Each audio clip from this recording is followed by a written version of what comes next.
Oga, we don't get 2 ladies now. So the third one will give you latest by 5 today. No allowed. Guys,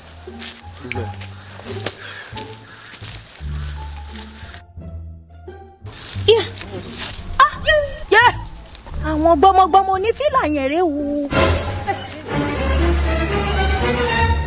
Yéyé o Ọ̀ṣun o ẹja o alágẹmọ mẹ́rìndínlógún ẹ ṣé o. it's on a bad market. Mo go front, we go see better wọ́n better ṣe o wọ́n ṣe o àwọn olóṣì ṣeṣẹ́ ẹ̀rọ fọ́ mi gbọ̀n èmi ọmọ Ìjẹ̀bú wọ́n ń fi Ìjẹ̀bú bọ́rẹ̀ èmi mo yá tètè kí àwọn ìyá Ọ̀ṣun.